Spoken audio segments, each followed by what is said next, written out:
Good evening, Rush Nation. Welcome to the 5 Yard Rush NFL podcast with me, your host, Joel Hewitt. As always, joined by Alex Woods, and Pete Melia. How are we doing, boys? That was really hard to do. I thought of it during the countdown. I was like, oh, what fun thing should I say this time? And then halfway through, I went, oh no. And if anybody doesn't have the context, you just sound like you had an aneurysm. Drake May. What a guy. What a family. Anyway, how the devil are we doing? Good. Yeah, good to be chatting with you guys, as always. It's one of the highlights of my week. Love that. Happy to see you. You've been incommunicado and just unconsolable for a few days for reasons we may or may not get into. We won't talk about that. No, absolutely not. Why would we? That would be silly. Yeah. I hope that this is somebody's first ever time watching and they're like, oh my God, what are they not talking about? He's lost. I guess we'll find out a little bit later. Before we start, I want to give a shout out to the UK and Ireland New York Jets fans on Patreon and Twitter and all of the good places. I won a little giveaway from them this week. I'm a Patreon fan. This is their logo. It's very cool. And I won a little badge. And I won a little Gotham City football terrible towels. That's all right. A little bit of that. I got some stickers and a cool pen, and that the hat was already mine. I just wore this because I'm a card-carrying fan club member of the New York Jets. So there we go. I've seen a lot of anti-Jets propaganda this week where people are making fun of, if your friend decides to watch the NFL, just let him support anybody but the Jets. Like it's rough out there for gangrene. And Alex recently found out that the Jets call themselves Gotham City.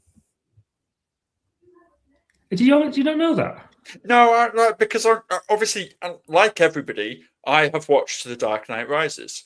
So I watched The Dark Knight Rises and was like, oh, obviously Gotham is Pittsburgh because that's the Steelers stadium and that's the Pittsburgh Steelers when Bane destroys the stadium and the football pitch. But then, as Joel corrected me and reminded that Gotham, yes, they call themselves Gotham City, but that movie was just filmed in Pittsburgh and in Chicago and everywhere else, but actual New York. Yeah, Glasgow as well, quite a bit of it, wasn't it? Was it Glasgow? Yeah.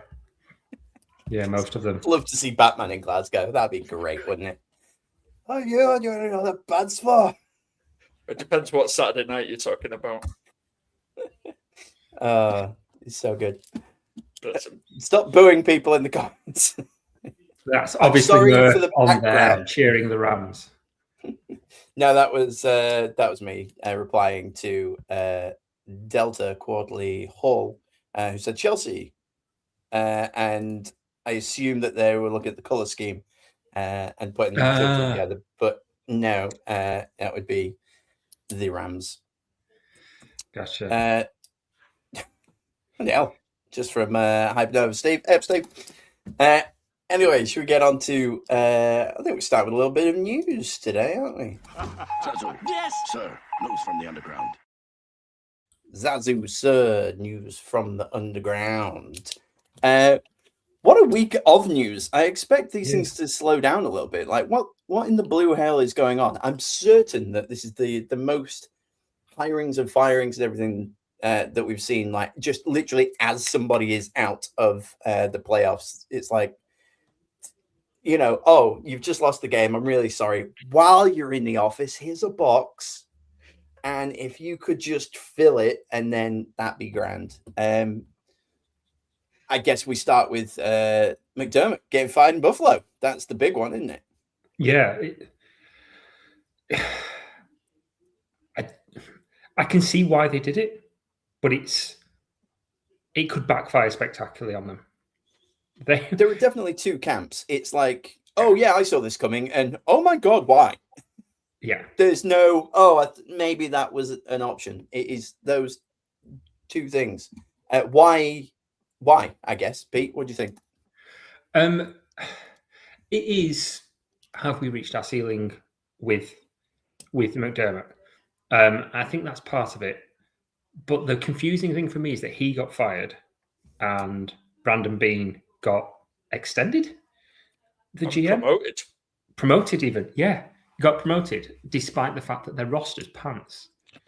They've really not done well to surround Josh Allen with talent. Now that, I mean, it could be that they've actually got decent talent and the coaching's not great, so they could perceive it that way. But part of that is them going, I think that's what they think it is, and I don't see that. I think they've got players there that are lackluster, that have underperformed, and I don't put that on McDermott, but I can see them going, actually, have we reached our ceiling here? Do we need fresh blood to try and make it move? It might also be that they think they want to promote Joe Brady because he's quite coveted as a head coach around there. Some Bills fans don't agree with that. They think he should be fired into the sun as well because it's a fairly undynamic offense. But it's generally worked, and he knows Josh. I still don't fully understand it. I don't know if you see it differently, Alex. I think I'll pick up on the last point and then build backwards, kind of, if that makes sense. So with the Joe Brady thing, the Bills have been so hot and cold this season. And when they've been hot, oh my God, they've been the best team in the league. When they've been cold, is it the defense that's let them down that week? Is it Josh just having a bad day? Is it, oh, this player didn't do this player didn't do that, this player didn't do the other? Because if you look at it, and we've discussed this multiple times, there are multiple teams that don't have a number one wide receiver. I would say the Bills are one of them. Yeah, definitely. They don't have an out-and-out wide receiver. If you've got an MVP level quarterback, you need an out-and-out wide receiver one. They've got a running back one who was great. He didn't show up this week, but he was absolutely superb this season. So you look at it that way and go, yeah, your offense is maybe one or two pieces away from being absolute top tier because they've got a tight end that's mint. I really like him. He's absolute dope. But like the way that it works backwards then is, right, okay, so Joe Brady probably could be the head coach. Let's go a step backwards and go, was it McDermott reaching his ceiling? Maybe, but for me, it was McDermott over these playoffs made multiple coaching decisions that were questionable.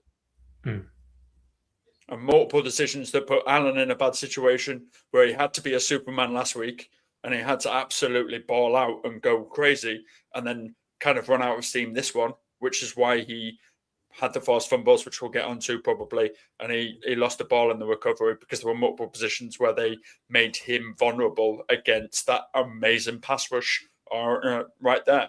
But again, that's the scenario of it.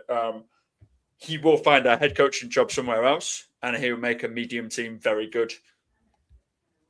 Yeah, I mean, so we'll dig into the project specifics of that. I think he will. He'll fall. I said it earlier on to one of our Steelers friends, but if the Steelers love one thing, it's a coach that gets them into the playoffs and then immediately loses. So it seems like a match made in heaven.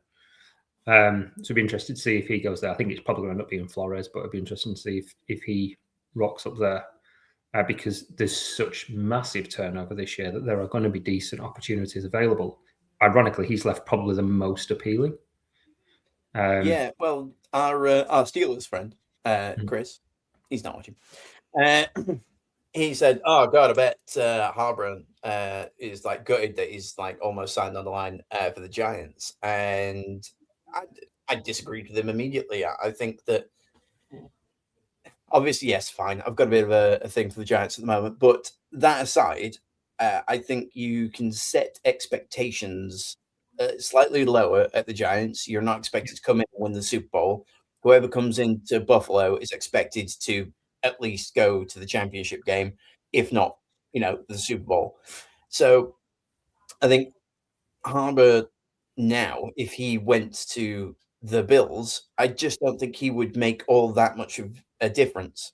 And the thing that they do need, like you say, is like a class wide receiver one. And Harbaugh not really known for like really doing that. I mean, if we look at the Ravens, what have we got? No one I'm playing, actually, to be fair. I wouldn't class any of them as a wide receiver one. The best I'll give him is a 1.8. Yeah. Basically, bunch of twos across the board. Everyone gets a B. So yeah, it. I guess I couldn't remember whether or not we talked about. Is it John Harbour? I get them both mixed up. Yeah, John went to the Giants. I couldn't remember if he did that before the pod last week or since. But yeah, so that's pretty decent. And I said McDermott has the opportunity to do the funniest thing and go and coach Miami. Yeah, like stay in the division. Like, I know their entire offense and defense like the back of my hand. Come on, let's go and do that. And all you've got to do in Miami is just be better than the Jets, and you're fine, aren't you? Like, they're going to keep you for a couple of years at least. Just don't be last. Yeah. Well, unfortunately, they've gone and hired Jeff Hafley, the Packers defensive coach. Yeah. Boy, have I had to Google some people this week. I'm like, oh, Jeff Hafley. Yeah, I've said for a while, I think Jeff's going to get a job. I wasn't expecting Miami. I was really expecting him to go over to the AFC North. I thought over there would fit. Ravens have, and Steelers and Browns have all got really good defensive players, so he can lean into his strengths, and they can bring in a really good OC. I think he'll do well down there. But yeah, I think McDermott will rock up somewhere. I think Hafler's going to be really, really good. It'd be interesting to see what happens in Green Bay now, because part of that and part of that decision for Micah Parsons agreeing to that trade there was the coaching staff. And he even said as much himself. Like, I came here for LaFleur, who's just been extended, and Hafley, who's now left. My expectation is that the Packers will go after Al Harris, who is the Bears defensive backs coach. Well respected there, led the league in interceptions. He did it when he was at in Dallas, and I think he used to play for Green Bay as well. So I would not at all be surprised to see that happen. It'd be interesting to see how that rocks out. Did the Dolphins front office just go, yeah, you've had 6 months putting up with the absolute nutcase that is Micah Parsons. You can now deal with Tyreek Hill? Yeah. I don't think Micah's a nutcase. I really don't. I've got a lot of time for Micah. But he probably just wanted to be somewhere warm. I was it's thinking not fun living my in Green next Bay, comment was going to be, I've spent 4 or how many years in the frozen tundra that is Lambeau. You know what? I just want to go to Hard Rock Stadium, and you probably get pretty good seats for the F1 that they have down there. It's a good time to go and coach Miami. The expectations are low, so low. So yeah, go for it. A surprising one. Honestly, I want to say Mo Salah. Salah to the Titans. I can't. There's one Salah, all right, and it's Mo, and I'm not even a fan. But yes, I've already forgotten his first name. Roe Salah. Robert. Don't need that to me. See if you can get it to stick. Roe Salah. Yeah, so Roe. He's the Bizarro of Mo Salah. Yes, Mo Salah, the Bizarro, because he's a defensive guy and Mo Salah's an offense. I'm sticking with that bit. That bit is going to carry on. Roe Salah. And so Roe Salah to the Titans. The funny thing about this is the best bit is the conspiracy theory that Titans fans are convinced that they are the reason it's Roe Salah. Because last week the Titans said, this is all the people we've interviewed in this first week for the head coach, and there was 7 coaches. And then yesterday they did the same again and said, these are the 7 coaches we've hired this week. 6 hours later, and on none of those lists was Robert Saleh.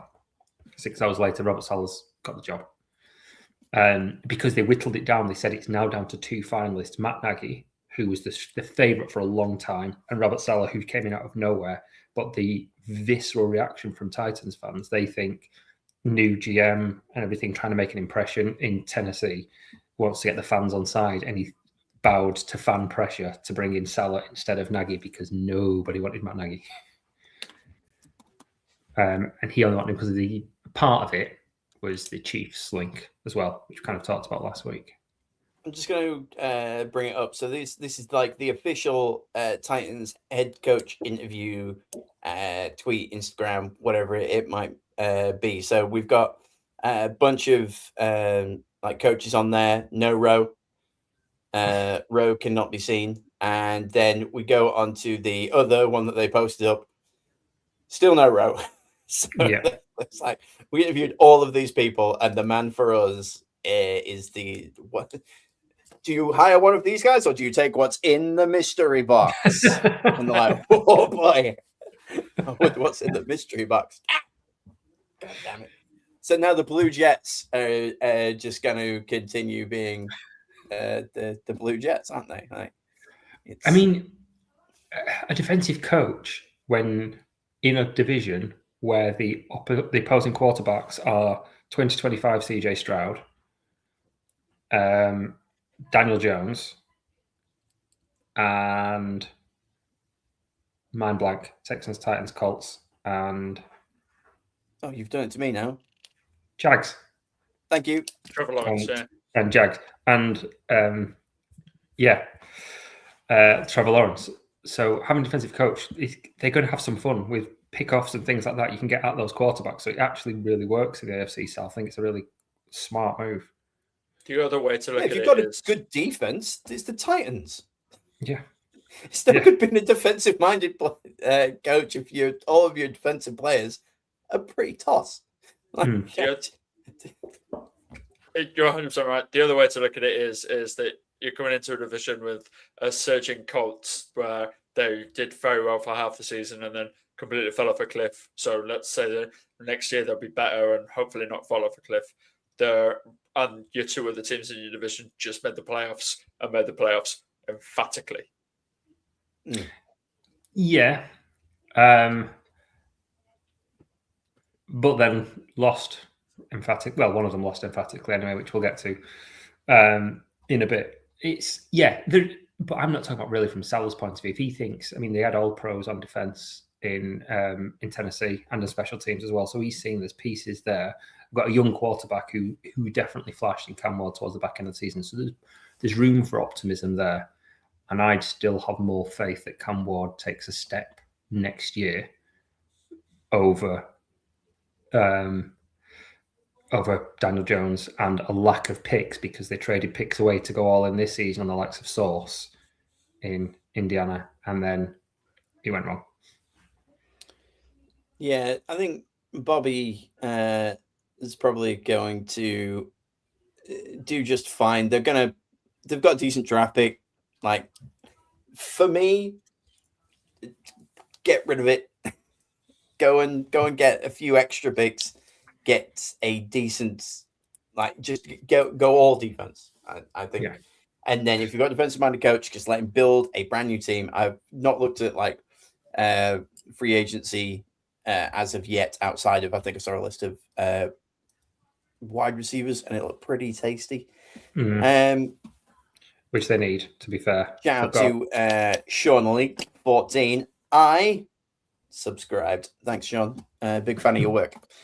Looking very comfy there. I know, yeah. I stand through this thing every week, and I just see him looking like dead chill, and that's dead cool. So yeah, I mean, look, now that we're getting closer to the Super Bowl, weirdly, now my interest in the off season actually starts to peak a little bit. Like, my two favorite weekends in football have happened. Yeah. I didn't catch that. What were you saying? It's because you're a Jets fan. I'm a card-carrying New York Jets fan. There we go. Bam. Pay for it and everything. But pay them every month. PFF actually have them drafted in their latest mock draft. They actually have the Titans drafted Ruben Bain Jr. from Miami, who was just phenomenal in the national championship this weekend. Because where are they picking? 4. 4. Yeah, Okay. so we're in the top 5. I thought they were 5th. But yeah, that's not too bad. And Oh, good this, old Shawnee, Steelers fan. God bless you, mate. Hopefully, you'll get a better QB and a coach that likes to win more than just enough next year. he'll just be Do we have Brian anything Flores on the making everybody Steelers? angry. Have the Steelers interviewed anybody? Have they even Flores. tweeted out like a list of names? Like, where are we at? Oh, no, Yeah, wait, they have. Mick McCarthy. Flores was today, Yeah. I think, Right. and I think he's the favourite. Okay. I haven't seen any others. Maybe they'll promote Arthur Smith from within, and then we'll see if Sean remains a Steelers fan after having Arthur Smith as his head coach, if that happens. But yeah, not masses, but that's not really the way the Steelers are. They're quite conservative about what they do, and they're very considered and everything. So I trust that they'll make the right decision because they generally do. Yeah. Yeah, It's a It's shame. a good division to go into. I can't see why bigger names aren't going over to have a look. It's just there to like take. I mean, there's one huge reason. His name's Aaron Rodgers. He's not staying. he might. He's even said himself he's not sure. Yeah, I think agree with that. I think that's the first question you ask in the Steelers interview. Hey, why do you want to do this? Well, you might have a new QB. Oh, no. We're committed to Aaron. I think Aaron's staying. So, Oh, okay, I'm out. Bye. See you. Steelers interviewed Jeff Hafley before he went to Miami. They interviewed Ejiro Rivera, the Panthers DC, scheduled with Mike McCarthy, interviewed Jesse Minter, the Chargers defensive coordinator, who everybody's interviewed. He's had so many interviews this offseason. If he doesn't get a job, he needs some coaching, I think, on his interview technique. Who else is there? Nate Schulhasser, the coordinator. It's the competency questions that get me. Like, tell me of a time when you gave excellent customer service. That's it. I can't think of it right now. I've not been great. Like that bit from American Office. Tell me your strengths. How about I tell you my weaknesses? But my weaknesses are my strengths. Oh, he's good. Yeah. So yeah, they've interviewed a few. I still think Flores is going to get it. I'd be surprised if he doesn't. Yeah, fair enough.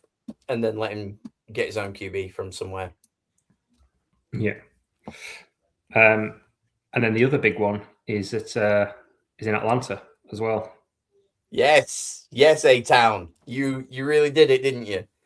You went and took Stefanski. I couldn't be happier. I don't understand the love for him. I saw him coach the Cleveland Browns, and fine, they're the Cleveland Browns, but you know what? They're also the Atlanta Falcons. So don't give me I think everything's gonna like come up Falcons. No, absolutely not. Who dat? Let's go. But yeah, it's bizarre, isn't it? Like he came in as an offensive mind. He's offensive. That's his skill set. And he went into Cleveland, and fair enough, he hasn't had quality at the quarterback position. Like they thought they were going to get it when they traded for. Hi, Sean. They traded for Deshaun, and he didn't want it. He didn't want the Deshaun trade, and they did it anyway, and it didn't work out. So he's gone, right, I need to show what I'm worth. I'll go somewhere with a decent quarterback. So he's gone to Michael Penix Jr. Really? This is probably your last chance to get a head coaching job, because if it doesn't work here, you are a coordinator for life now. You don't get more than 2 shots in. Backup coordinator? I feel like, we should have that like backup QB. I think we should have backup coordinator. He can just be in charge of the backups. Yeah. There we go. Go on, Alex. But they have everything else. Yeah, fair. They do. But we know in the NFL, if you've got everything else, if you don't have a QB, it doesn't really matter, or it rarely matters. And towards the end of the season, Kirk Cousins did okay. The statue that is Kirk Cousins stood okay, there man. and did absolutely fine. I can only assume that he's going to get better with age. Well, so there's no disagreement on who Kirk Cousins is at the moment. He is a top 25 QB in this league. He's not very good. He's not absolutely dross. You wouldn't draft him in your fantasy leagues. Let's say that. But if you went, hey Kirk, guess what we're going to do? We're going to get you to throw the ball 10 times. 5 of them are going to go to Drake London. 5 of them are going to go to Kyle. The other, and all the rest of the game is going to be Bijan Robinson. How do you feel about that, Kirk? Yeah, man. Yeah, that sounds great. Yeah, that sounds great. Yeah. He walks into the building and you're just like, hey, Kirk, do me a favor. Can you just pass me that? And he goes, yeah. Perfect. You've got the job. And he's like, yeah, if you'd have thrown it, you'd have been back up again. Don't sell me this pen. Just hand it off to me. That's absolutely it. I think they could win, 9 games? And I'm sorry, in that division. Whoa! That's ambition. That is ambition. They could win 4 games. You heard it here. In that division, NFC South champions, the Atlanta Falcons. Yeah. Usher is division reeling have a right soft now. schedule. That will help. And to be fair, the one good thing about Stefanski is, in his time in Cleveland, Nick Chubb was the best running back in football. I would argue he was the best running back in football. Yeah, not from a fancy point of view, from an actual running back skill and a pure runner. So give him Bijan. I will be taking, and he's not a running back by committee kind of guy either, like Arthur Smith, who kept insisting on giving flipping carries to name completely escapes me. The other well, if you don't know, we don't. Tyler Algier. When yes, he was on the tip of Alex's tongue. Yeah, I've got the number 1 pick in our Kong League, mate. You don't think that I'm going to try and run it back and take Bijan? Damn skippy I am. Running it back, as in like back-to-back first overall pick? No. I believe in you, Joe. I believe in you. So I won with Bijan, and then I lost this season. So now I'm going to win it back with Bijan Robinson. I see. You heard it here first, anybody that's in our league. Don't be mock drafting Bijan Robinson first. He gone. Hey, they don't have a first round pick this year. No, because they traded it to the Rams. Yeah. Yeah, for that. Super Bowl winning Rams. Yeah. So quiet boy. More coaching news. It's good news. Oh no, wait. We haven't got into the. Should we bring it down for a minute while Alex is doing some research? Kill some people, and then we'll end on somebody got a job. Yeah. Okay. The big injury news this week. There's a couple that are probably the most known and the biggest news of the week is Bo Nix breaking his ankle, doing nothing. What's that finger point for? That's for this season's, isn't it? That's a new half. Yeah, it was. Nice. Beautiful. Yeah, so spike that one. Yeah, it was like was it a kneel down or a spike? Nice. I was, the second to last play. A lot of people got it wrong and they were saying, it's when he took a knee. And that would have been hilarious, let's be completely honest. But it wasn't. It was the one before he took a knee. And God, that's bad, isn't it? Like I didn't even spot what happened. Like I was just watching it. It was a play, and then he limped a little bit, and I didn't even know. It wasn't until Alex, I think you like text the group chat, and you were like, "Oh, he's out." I'm like, "He's injured." I didn't even see the hobble. Like none of that news got to me. So yeah, that was bad. But in the good news, I'm just gonna chuck it straight to Alex to take one from your bangers. Can you give me the banger news from the Broncos? Definitely can. Jared Stidham is gonna be the guy that starts for the Broncos in the AFC Championship game against the New England Patriots. Stidham. Sadly, Sean Payton had to do the the double press conference where he did his press conference, then went back into the dressing room, found out Bo Nix had broke his ankle and needed surgery today. He's actually having surgery today. And then had to go back out and tell the media. And when he went back out and told the media, he went, Stiddy's ready. And immediately, half the internet went, oh, the Broncos are winning this thing. The Broncos are absolutely going to destroy the Patriots. Stiddy. Not Jared Stidham. Not Stidham. Stiddy. Stiddy. My guy. Jared Stidham, no chance. Stiddy, Super Bowl champion. Yeah. You've got to have a nickname. Big Dick Nick. That kind of thing. If you're going to come in last minute, you need that and you'll be fine. You'll have a nickname. And this prompted the best tweet of the weekend, in my opinion, which was from Nick Foles. Up on screen there. Do you want to read aloud? For audio listeners, here is the tweet read aloud by Joel Hewitt. All right. Note for the Broncos and their fans. This is obviously BDN. That's Big D Nick. Note for all the Broncos and their fans. I know it has been an emotional 24 hours. I feel for Bo and the team, and I'm sending prayers for a strong recovery. Hold on. I just realized I can do something here.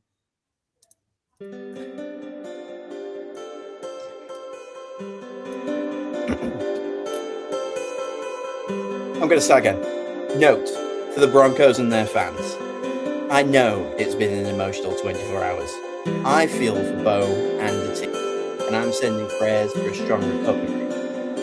A positive note going into the game versus the Patriots as they struggle against backup QBs in championship-type games. BDN, what a guy. What a guy. What a hero. Didn't know that we had backing tracks, did you? Are they legal this time? Yes, they are supplied by StreamYard themselves. There's some really cool ones. We can go into space.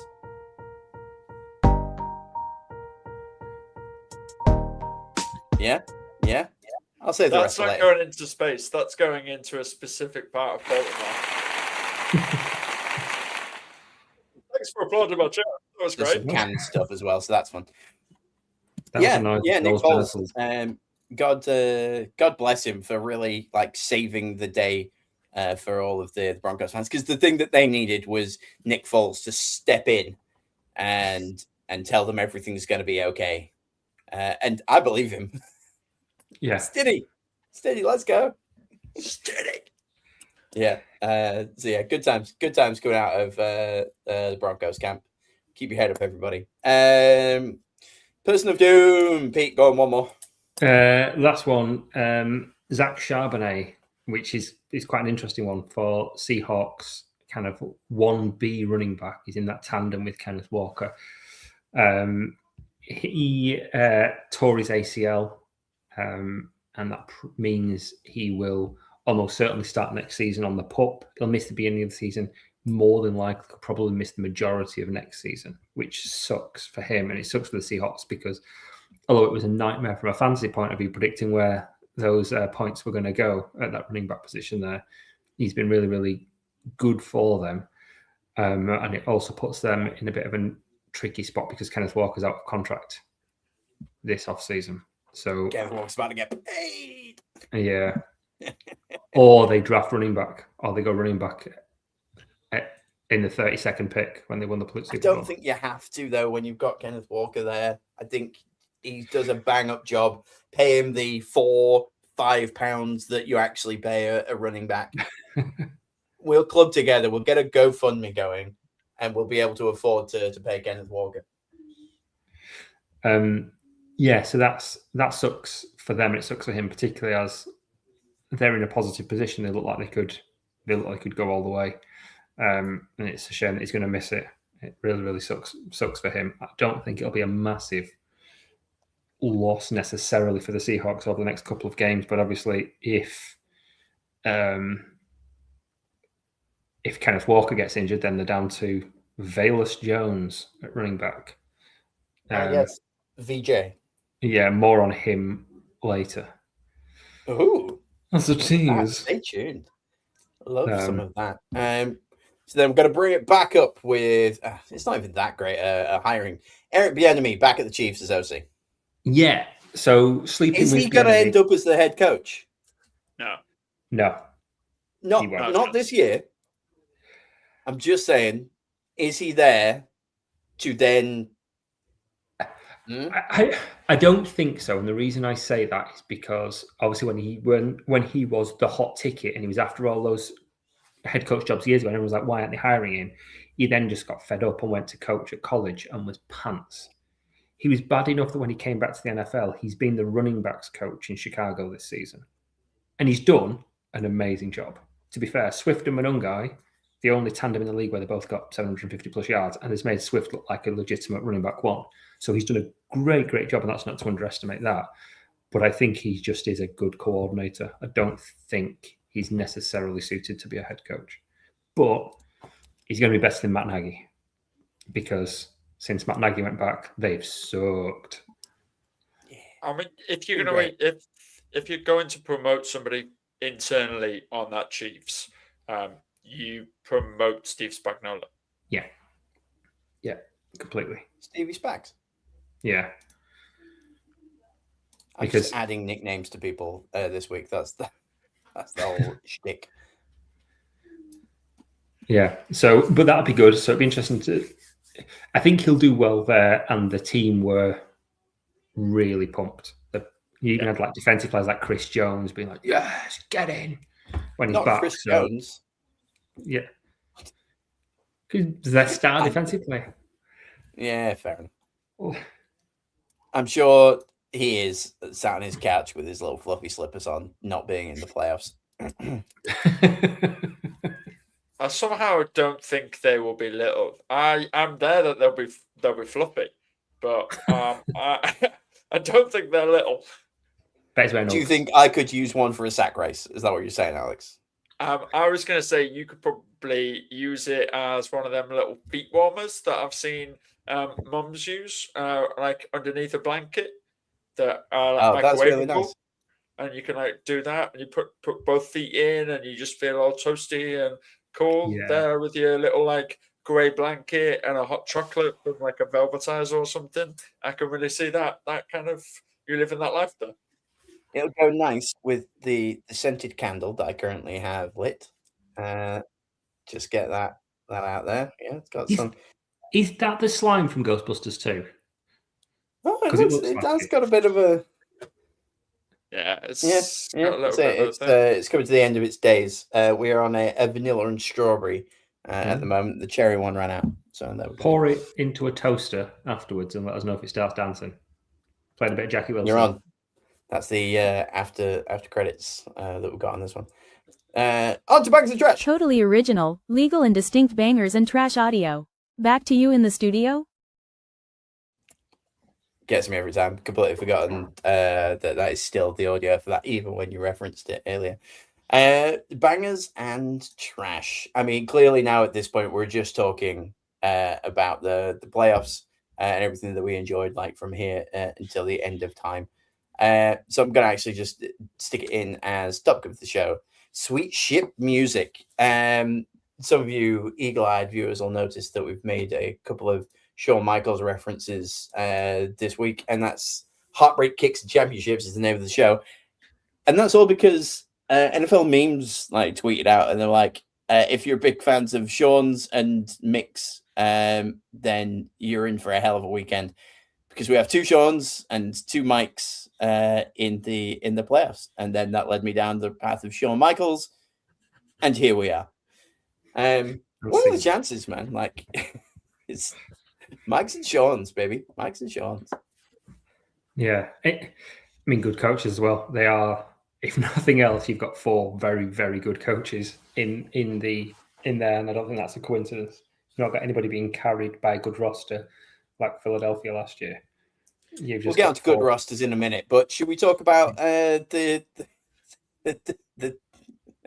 Sorry, I didn't want to do it. Did you want to go in order? Talk about the other. Yeah, let's do it in order. Let's do it. Let's do it in order. Yeah, let's do it. Save Pete a little bit. So Buffalo, Denver. Obviously, we've talked about what happened at the very, very end, but God, this cinema, wasn't it? Like, I know people got fired because of this thing, but like, it's playoff football. This is that, where it must have been like week 11 or week 13 or something, where I was like, that was playoff football, and this is the exact game that was, where you just got two teams absolutely like hammering it, just points on points on points on points. I thoroughly enjoyed every single damn second of this game. I was so excited. I was like a kid on Christmas morning. What the teams combined, I'm just looking at here, for 800 yards, 6 sweet ass turnovers, 50 first downs, and so on and so forth, and other stats and things.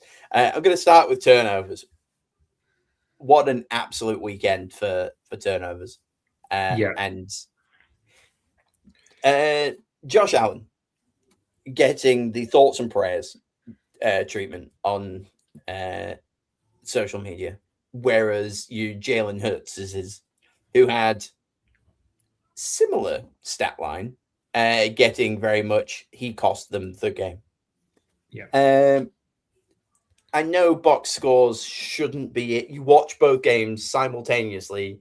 One player was clearly better than the other player, so I don't buy into any of this. Oh, where was the same energy for Josh Allen? Like, oh, it's because he's the gold child and everything like that. But yeah, poor Buffalo, man. It's kind of poor Buffalo, poor Denver, and it also kind of, if not for Stiddy, it kind of felt like, because the Broncos won and then lost their QB, it felt like, should we ceremoniously say, you know what, we're going to pull out because the Bills, but good news, Stiddy, so we're okay again. Yeah, I mean, there's a reason when you always say this is the best week of the season, because this game like really set it up. I mean, it was probably a half and half week in truth, but this one really set it up as an absolute banger. And you're right, Nix was better, wasn't he? Nix was the better quarterback in this. It was, I mean, 3 touchdowns. His completion percentage was better. If we're going on that box stats, he just looked more confident. Josh Allen was trying to force things, but he was just making silly mistakes, which cost them as well. 2 of his interceptions led to 6 points for Denver, and that's the game. That's the difference. And let's not glaze over the one just before the half. I was rolling in the aisles laughing at that one. It was like, I like the Bills. I fell in love with them during Hard Knocks. I had a big thing for the Broncos. This was a win-win game for me. But the second that they started to mess around and he lost the ball, I just laughed. I couldn't believe how hilariously Benny Hill that was. And Romo said it best. I think it was him in the booth. And he was like, there is so little chance of you scoring here. But if you make one mistake, the other team will. And that's exactly what ended up happening. And that just, you go into the locker room off the back of that play. And clearly, Denver also laughing from that. And then, Buffalo tried to come back and they outscored them 20-10 in the second half to take it into overtime, which, fair enough. But it never really felt like Buffalo was leading the charge on this one. I actually really disagree. I think in overtime, Buffalo were like, I agree with you completely. They were awful during the game, and Denver deserved to win the game. But there's one thing we haven't discussed, and it's the catch or the interception that was there. And if that's a catch, it's within field goal range. Buffalo kick the field goal and they win the game. Yeah.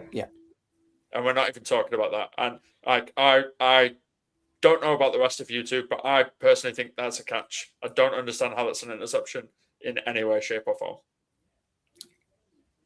I thought it was interception. I sided with the refs on that. I did. It was a tricky one as well, because the problem is when you rule it that way, it needed to be clear and obvious to then overturn it, didn't it?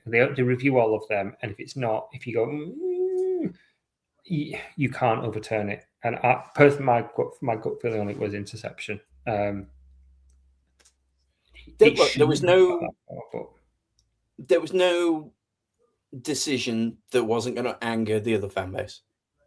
It didn't matter. It truly didn't matter. If it was an interception, one fan base gets annoyed. If it wasn't an interception, the other fan base gets annoyed. It was just sliding doors. There was no, oh, we got away with that one. It was like, if you're a Buffalo fan, clearly that wasn't an interception. If you're a Denver fan, clearly that wasn't an interception. If you're down the middle, split vote, doesn't really matter. I've heard them justify it so many times that I think I've been brainwashed into thinking it was, because they're like, yeah, but you can see that blade of grass at this exact time of day on a Saturday in this arena with that hand wearing that color means that, and they just find a way. I think the justification really was that control wasn't maintained as it was ripped out, essentially, to really Fisher Price it down to my first referee call. But it really could have been another ref looked at it and went, he's got hold of it, his ass is on the ground, and then you pulled it out from his hands. It's Buffalo's ball. Which I think everybody would have appreciated if we spent a couple of minutes looking at it. We didn't spend a couple of minutes looking at it. We spent two replays looking at it. We spent two replays looking at it and then went, oh, yeah, no, it's an interception. Let's go. But, like, this is the moment that defines both teams' season. Surely you spend a couple of minutes on it and go, right, yeah, we're going to get New York involved. We're going to properly look at this completely. And this is the biggest game of the season for both these guys, for these refs, for everybody. It's the championship game. Let's do it. Let's do this. And look at it properly. But we didn't. We got two quick replays, and then it was like, no, it's an interception. Yeah, that was what irked me. Is that if you're gonna rule it an interception like both of you think it is, great. Let's properly look at it. Let's properly have a discussion about it, and let's properly see it. But all of this has happened after the game. Let's have this discussion during the game, and the decision that they've said, oh, why we moved it quickly is because we wanted the game to go quickly. No, it's overtime already. We don't care about the time of the game. Yeah. The time, the speed, anything doesn't matter. What we care about is you getting it right. And spoiler alert, if you got it right, great. Stick to it, because in another game, you did exactly the same thing, but then went the opposite way. And we'll get to that in a minute, because what are we? No. Yeah, so... Yeah. That's going to be, well, both of those highlights, I'm going to call will be shown at the ref summer camp or whatever it is, and to be like, look, this is what we're going to do, and we're going to review this, and blah, blah, blah. And look, at the time, wasn't sure whether it was or not. I'm just saying that since the fact, I've been convinced. Like, it's brainwashed me into going, you know what, that's it. What blows my mind is, again, sliding doors. It's not an interception. Buffalo kicked the field goal. Bo Nix still has an ankle. Yeah. It's such, because it's not even like, oh, well, he broke his ankle anyway, so we wouldn't have carried on. No, they would have lost and Bo would have been fine. And I mean, it's not a big injury. He's going to be okay, and he'll be back training pretty sharpish. But yeah, it's such a small, minute butterfly flaps its wings somewhere, and all of a sudden we end up with, you won it, but at what cost? It's the cursed monkey paw, and you broke your ankle. But the thing that, if you're a Bills fan, must have frustrated the living daylights out of you, is that because of that play and how little it was, all of your guys lost their minds. And this again goes back to McDermott, and why I think he kind of lost his job a little bit is because Joey Bosa got called out on so many more penalties after that. He had a PI and a roughing the passer. Yeah. Then he lost his mind. So that was what cost you the 35 yards that would be, because roughing the pass is 15, and then PIs whatever the advantage is where- anyway. It's half distance goal, wasn't it? Yeah. So they cost themselves it, and it's whatever. Bless them. Yeah. I'm actually just a little sad, to be fair. Like, the Bills are just all, bridesmaiding their way through the NFL. Even now, there's no like Mahomes. There's no, Tom Brady. There's none of this. It's you're lined up like it was your year to do it. Nobody saw the rise of the Broncos apart from me, and it really should have been their year, so to speak. So like, what do you do? Just fire your head coach, I guess, and then maybe grab a receiver. I'm just having a look at like the receivers for the game, and clearly, obviously, Dalton Kincaid at the top of that, and then you're Khalil Shakir, Ray Davis, Dawson Knox, and then James Cook being in the top 5 of your receivers. They've just got to sort that out. I think. I don't see anywhere else Buffalo needs to go than receiver heavy. Even if you get a shit hot rookie and grab some of the like cool free agents and just have like some depth there. They just need like helping out, I think, because none of your receivers broke 100 yards either on a what Josh threw for 283 yard game, which in a different universe, I'm saying, hey, look, he threw for nearly 300 yards and he had all of these different receivers, and that's really great. But when all of these different receivers are B plus at best, and 2 of your best players are your tight ends, to me, that's rookie passing numbers. I always see rookies dump it out to the tight end. That's it.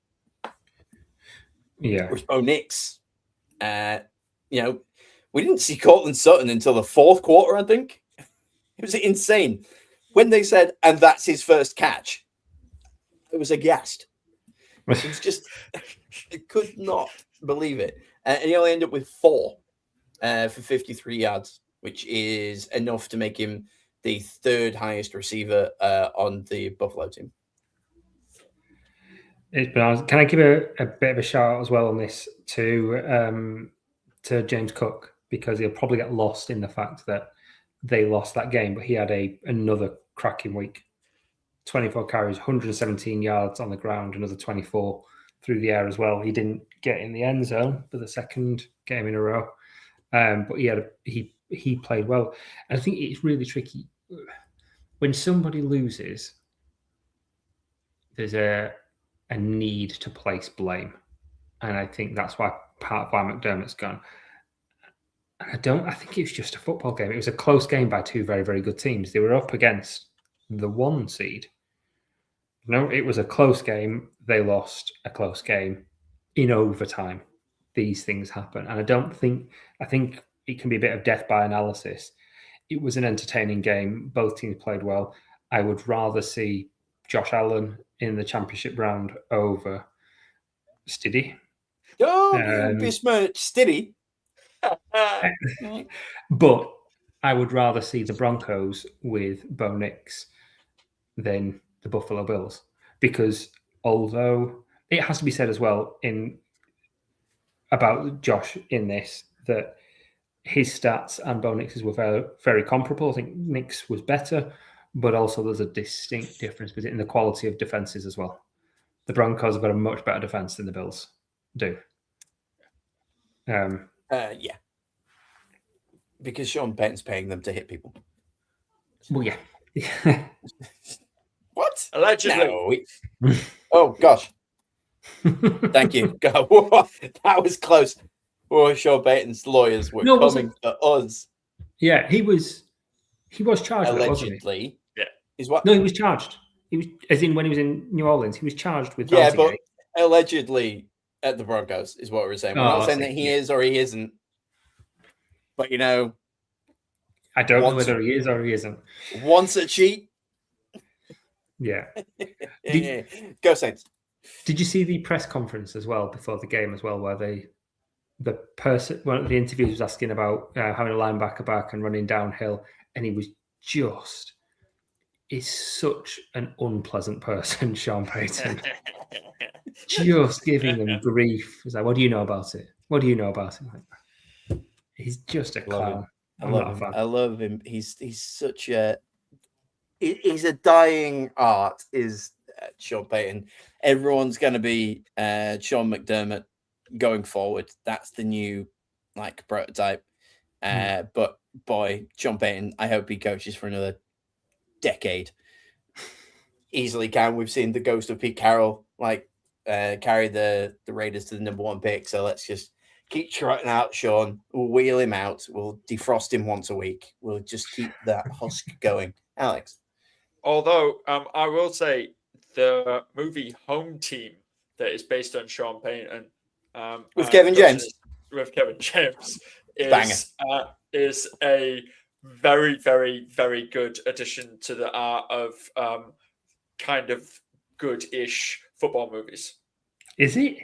I assumed it was going to be rubbish because it had Kevin James in it. No, it's actually pretty good. Whoa. Have you not seen Here Comes the Boom?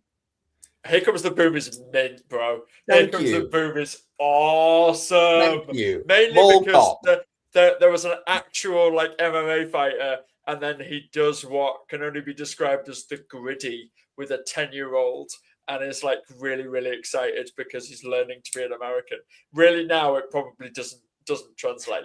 It's probably really not good now, but it was pretty good. And then he throws up in an MMA fight. It's pretty good. Kevin James actually got in shape for that movie. So yeah, that movie's great. But I thought Joe was going to mention the absolute classic that is Paul Blart Mall Cop 2. You've gone with the sequel straight to Paul Blart Mall Cop 2. Pete likes the first one, clearly. He thinks he's a purist. He's a Paul Blart Mall Cop 1 kind of guy. Originally just Paul Blart Mall Cop before there was a second one. Now we have to say 1. It's like PS1, PS2. But yeah, Pete, save it for the Kevin James podcast, okay? All right. Next, All right. What an off season this podcast is going to have. I hope somebody's listing these out. We should next year, whenever we mention it, we should list it out and be like, oh no, we've got to commit to so many terrible ideas. Let's do it. Anything else on the Buffalo Bills versus the Denver Broncos? Not for me. Okay. That's perfectly fine. On to the Houston Texans versus the New England Patriots. Gosh. All right, I'm coming out of the gate. I am either firing or trading away CJ Stroud. That's it for me. The Texans have refused to discuss an extension for him, and he's due his fifth year pickup Option at least. Yeah. He has, and a few people have said it, so it's not an original thought by me. He's wasted an elite defense there. His head was on a wobble. I don't see that getting better. That to me is enough to be like, I have lost faith in you. Unfortunately, this is the time where you go, right, well, we can't draft one, so are we taking a Kirk Cousins, Aaron Rodgers, wasting a year trying to get a veteran in and wasting another year of that defense? Because you're not going to get lucky and trade a Goff Stafford situation and make your way through. And they're not the 49ers. You can't just drop a QB in there and they'll be fine, because if you could do that, then CJ Stroud would be fine. But it's not even that he lost his head. It's that if you go, great, we made the playoffs, but we really don't trust this guy to take us to the next step. It's the Andy Dalton at the Bengals. The second that you get in there, you're gone. And immediately, this CJ Stroud gives any defense in the second round of the playoffs the confidence that they can rattle him and that's it. That's all they've got to do. You get a defensive line that goes up against CJ Stroud in a likelihood the wild card game next year. They're going to be all over him. They're going to eat him alive. So I'm backing out of CJ Stroud.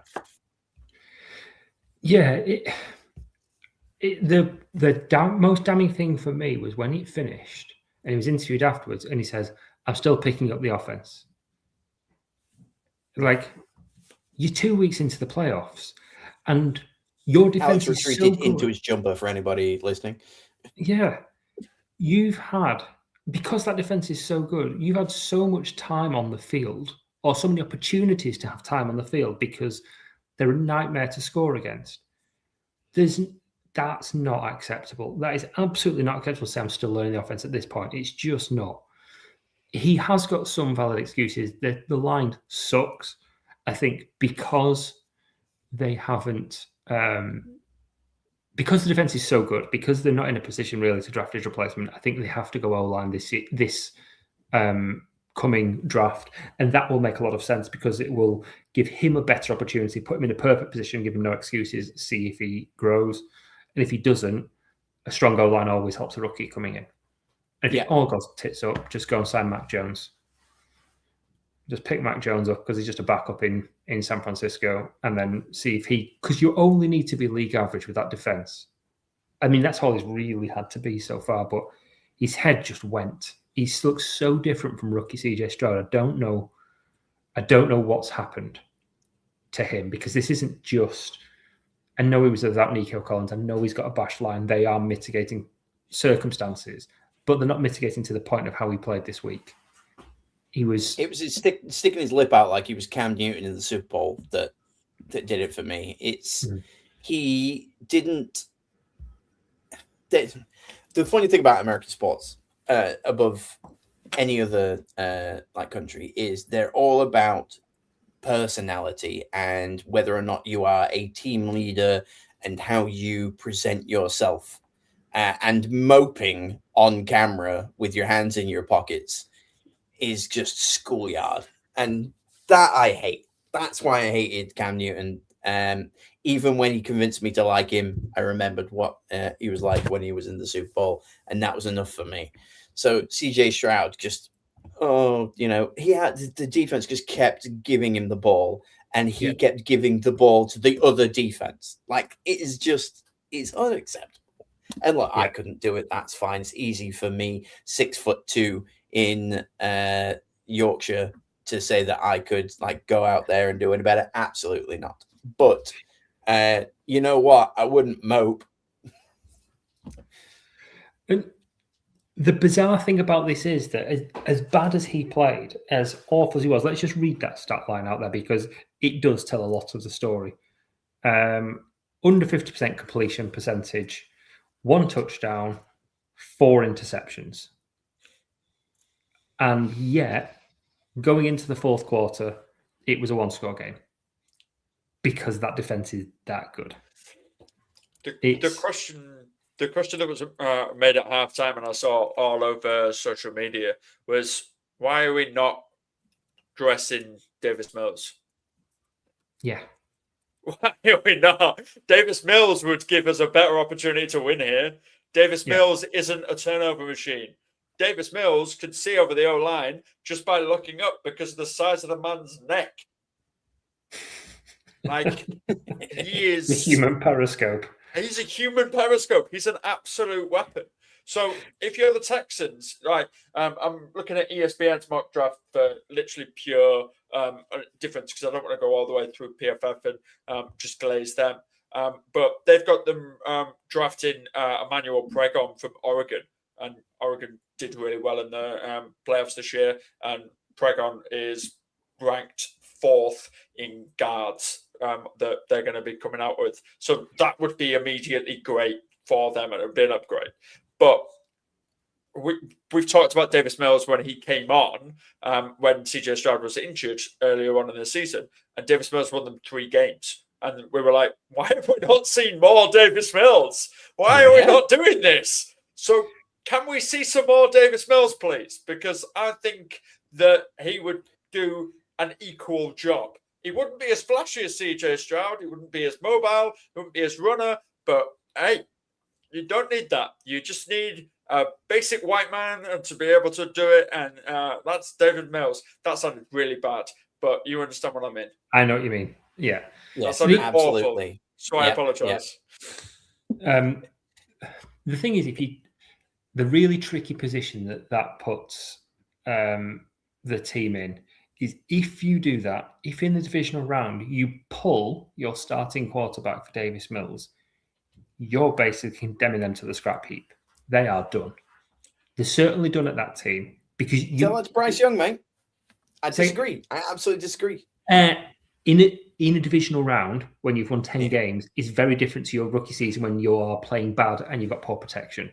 At that point, 4 years in, that 3 years in, 4 years in, 3 years in, 3 years in. Yeah, 4 years. Yeah. So at that point, you're saying you're not good enough for this, and I think you've got to be ready to move on from it if you're going to do that. I don't think that's necessarily the worst decision. I don't think they'll do that. But I can see the pressure that it put them under.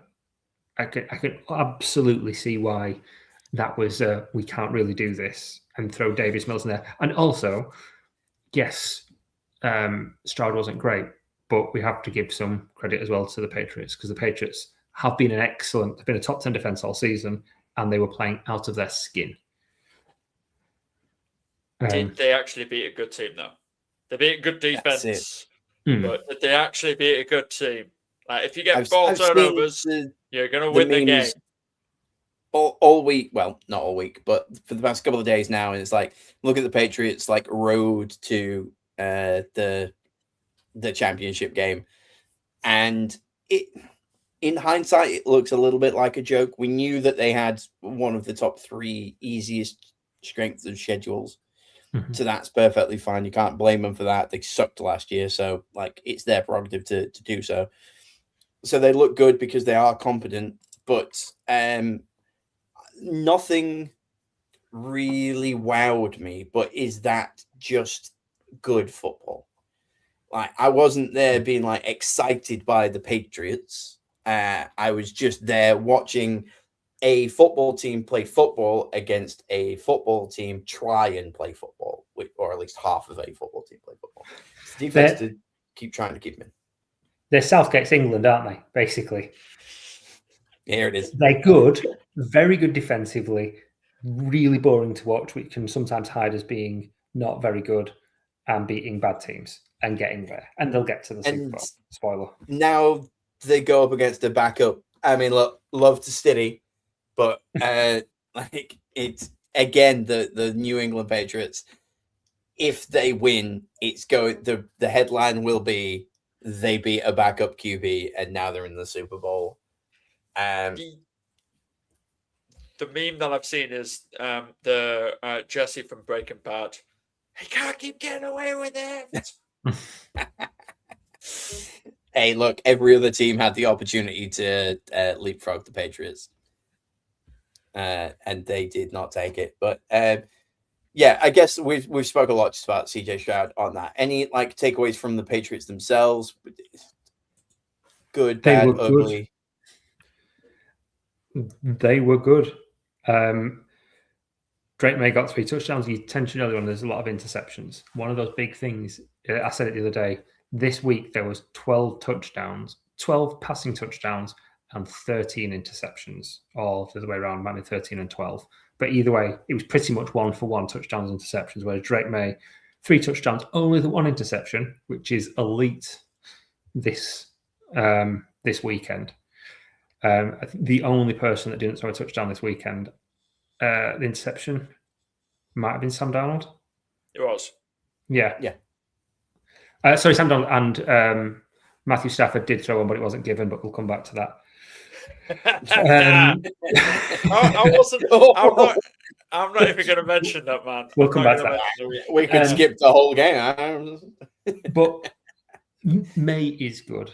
And I think it's unfair to diminish what he's done this season. You can only beat the teams in front of you, and he's done that consistently from a team that was picking top 5 in April. Yeah. Also, Keishon Booty looked great, didn't he? I love Keishon Booty. Yeah, I know you do. I thought I'd give you the opportunity to just have a little look. I realized that he only had 3 receptions, but it felt like he was all over the place. Yeah. Like that's mad. He's such a good weapon for them because he doesn't get many targets. Targets gets are deep, and he's fast. He works really, really well there, and he's a nightmare to cover because Stephon Diggs pulls all of the attention. And I traded for him in loads of fantasy leagues this year, not necessarily because I think he's a great fantasy asset outside of best ball, but just because I really like him as a player and I like having him on my team. He's like a mascot. That's good. You've got to have a stable of boys. I know exactly what you're talking about. Yeah, he's my John Brown, and I think this year Hall of Fame. What rank did he finish? I can't tell where he finished this season, but he wasn't particularly amazing. But he's just a great weapon there. 2nd round pick, I think he was. Yeah, and there's targets up for grabs behind Stephon in that offense. Yeah, and look, they've got 2 comparable running backs. You've got to chuck it out there. I recall laughing real hard at the Patriots because the running backs cost them however many fumbles in one game. I think it was 4, maybe 5 between Henderson and Stevenson. But now they're kind of like 2-headed dragon. I don't know if we have a nickname for these 2, Sonny and Cher, Bebop and Rocksteady, Tom and Jerry. The Golden Sons, maybe. The Golden Sons, because they're Steven's son and Henderson. Yeah. I like it. The Swedish connection. But yeah, I thought they looked great. And then, you know what it reminds me of? I just realized because the 3rd highest rusher was Drake May. You know, in the Mighty Ducks, when the Bashams take on the Chinese kid as like the 3rd Basham, it feels like you've got Stevenson and Henderson as the 2 kind of running backs, and then also Drake May there as part of the team. I like it. That's cool. I love a little. Is that the Disney movie reference of the day so far? I think. Yeah, we spent about 45 minutes talking about Kevin James. Yeah. Okay, but there we go. We found that. Tick that box for your podcast bingo. We mentioned a Disney movie. Yes. On to the game I was most looking forward to, like a chump. Look, I love the result. The result is what I'm kind of here for, but I was a little disappointed at the Seahawks versus the 49ers. It was summed up for me when somebody tweeted, "Never has a game before been won on the first play." The second they returned that touchdown from the kickoff, I think it was in 13 seconds. Even I was sat there and I was like, Seattle have won. That's it. Yeah. There's no way that they haven't. Obviously, they registered an earthquake, which is what they do. They're famous for it. But yeah, God, it was all gas, wasn't it? It was hilariously bad from San Francisco. Even they dragged in Mac 10 for a little bit, which I didn't notice because, right click, save as, just whatever clone facility you've got, they broke the seal on generic white guy and chucked him in there. I didn't even realize Mac 10 was in until he turned sideways to throw the ball, and I was like, oh. Mac 10 there. All right, fair enough. And I was watching this game. They thought I was going to do the hidden knuckle puck, like at the end of Mighty Ducks 2. Thank you. Good. Keep it going. Bring it back. That was a deep reference. Love a knuckle puck. Yeah, Seattle just hilariously good. It's a shame about Charbonnet, obviously. I actually just before we do, there was I saw a I don't want to call it a highlight, but a replay of that CJ Stroud's throw was so bad that the person broke their knee trying to catch it. Yeah, it was Yeah. Was that person injured? Yes, Yeah. but I can't remember who it was. I saw that as well. I forgot to put that one in. Yeah, Yeah. Done his ACL. Everybody does their ACL. Yeah, I was gonna say, yeah, that one, like absolutely, like threw me, like, oof, not to jump back onto there, but yeah, I was just thinking of people that have hurt themselves in that sense. It was Dalton And Schultz. yeah, Oh, Was yeah, it? tight end. Okay. oh god, well, that's actually quite bad. Sam Darnold saw no ghosts, didn't actually have to spend a lot of time doing anything. Completed 12 of 17 in a game where they scored 41 points. He threw the ball 17 times in 3+ hours. Yeah. Jesus Christ. I mean, and only one touchdown as well. The fact that Yeah. he threw for fewer completions and fewer yards than Brock Purdy. And they won 41-6. That's Nuts. and he only threw one touchdown. It's bonkers. And some of those stats will be slightly skewed because they only played 3 quarters. Because he played the full game, didn't he? But He did the full thing for some reason. a lot of the starters got pulled in the 4th quarter because might as well rest you up for the championship game because these guys aren't doing nout. Yeah, like Demarcus Lawrence got 2 forced fumbles because the 49ers offensive line decided to finally crumble. Like Ernest Jones, the 4th, by the way. He's Ernest Jones the 4th. He's not just Ernest Jones.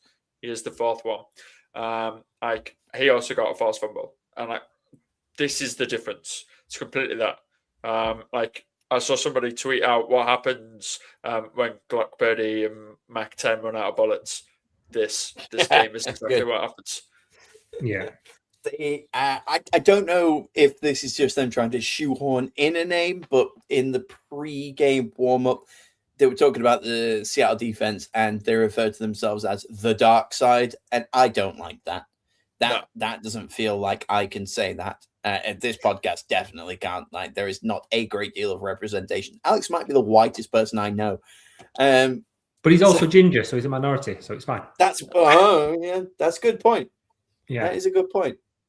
He's protected. Like, pandas are fine now, but Alex is dying out. As long as I got my back to 50, boys, we're all good. 50? The red You're panda. kidding. That's a good nickname. You need one of them umbrellas that they used to have in the good old days to stay out of the sunshine. You, bless you.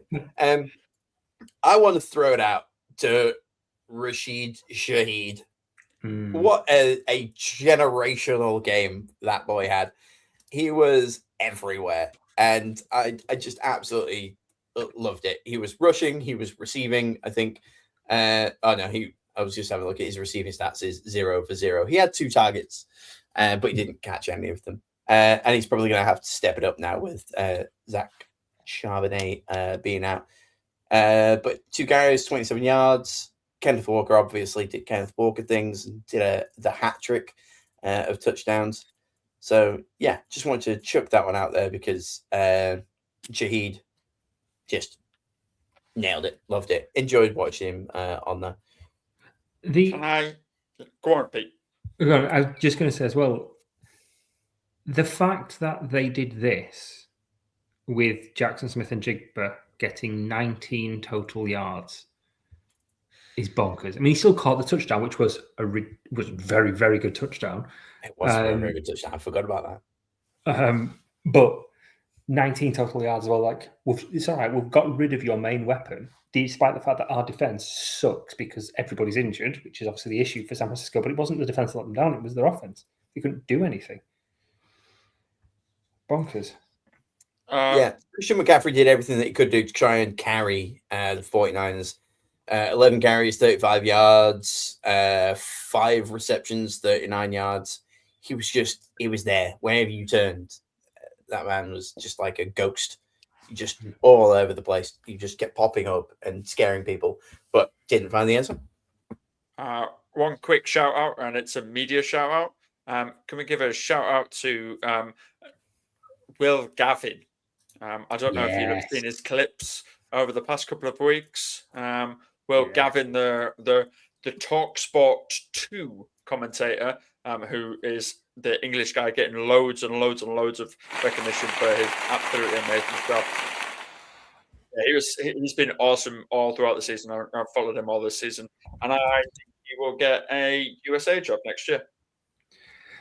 And while we're shouting the British people due for promotions, the Seahawks defensive coordinator, Aidan Durden, is from Middlesex. Absolutely, he's got to be looking at a head coach job. Maybe not this offseason. It might be a bit early, but if they win, there's going to be people that are going to be interested and they're going to want to take him on board. He's just done a fantastic job with that defense. The defense Darnold's been good, but he's had a few weeks where he's fallen off a bit and it's just not really worked. The defense really hasn't. He's just been great all the way through. So yeah, I play to him. Yeah, close enough. Welcome back, Legion of Boom. I refuse to call you anything else. I mean, the problem here with this game is that all we can do is just keep talking good things about the Seahawks, which is kind of the opposite of when we were talking about bad things about the Texans. That's the difference between these two games. Like, New England didn't play phenomenal and win. CJ Stroud and the offense of the Texans played poorly and didn't win. The Seahawks offense played amazing and their defense played amazing. Like, that's it. That's the team. Like, whoever goes through from the NFC, like, good luck, Patriots. I mean, obviously, Steady. I don't know why I give them the A-Town sign, but Steady or the Patriots are going to absolutely get just destroyed by the NFC team. Like, and who is the other NFC team? I guess we should probably end up discussing that next. Who wants to go first on this one? God. The Rams Bears, eh? Like, God bless. Like, I wasn't even rooting for the Bears, Pete. I was rooting for you. Okay, you affected people this year. Your absolute passion for this terrible, horrible football team that somehow convinced you to support them, and then they went and did the ultimate betrayal and became good. Like, how dare they? Okay. They did the worst thing possible, and they were phenomenal to watch all damn season and all the way through this game. And maybe the greatest pass I've ever seen in my entire life. I might have had a few beers at this point. God damn. Yeah. Like, I've never been more upset for a person and not a team / city than I was seeing that the Bears lost. It was horrible. And I want to be balanced on this game, but the reality is you've not been balanced all year, and all of a sudden you're like, oh, this is the one.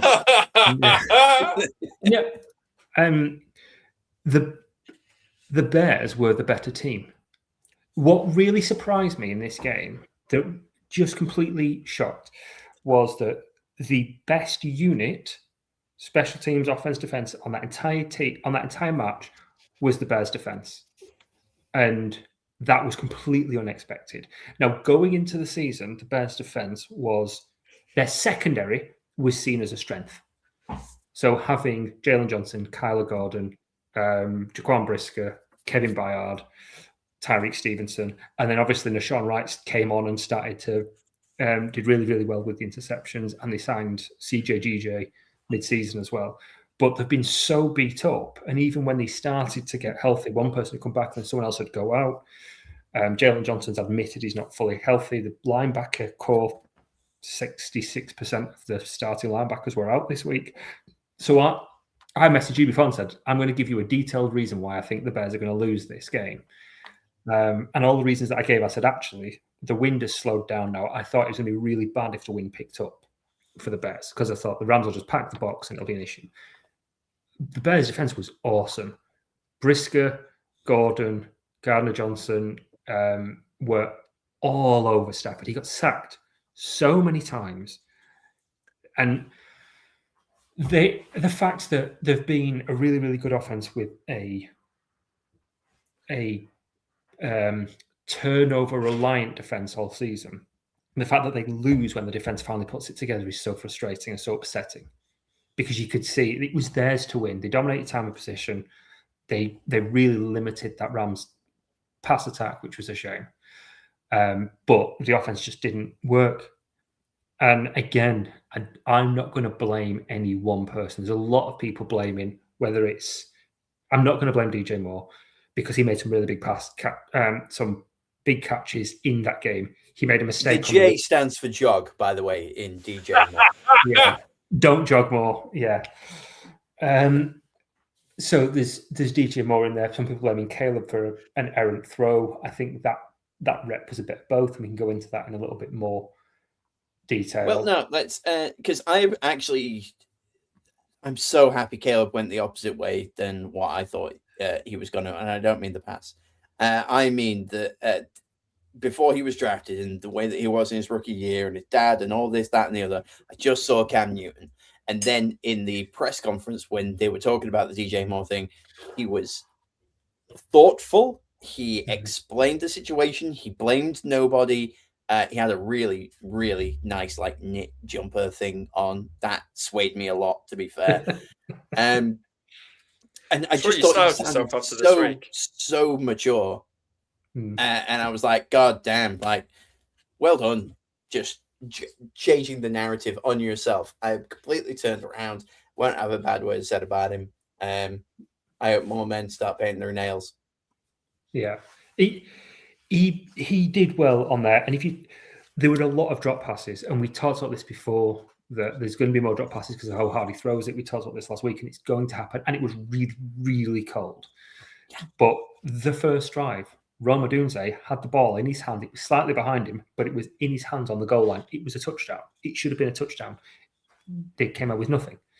And that's the difference between winning and losing. They had several others. Loveland dropped a couple in there. Zacchaeus didn't drop any. Like, it was that thing when we first started. I just messaged you going, Caleb, for fuck's sake, more. Yeah. Sake. Alameda, fair play.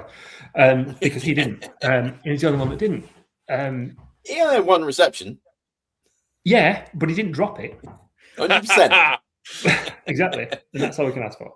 He had 2 targets. So, yeah. And that's right. They lost the person that they needed on that final drive wasn't on the field, which sucked. And that was Colson Loveland. Yeah. He's the guy that's there. He's the guy that they go to in those because he's such a matchup headache and he's so massive. It's really hard to stop him.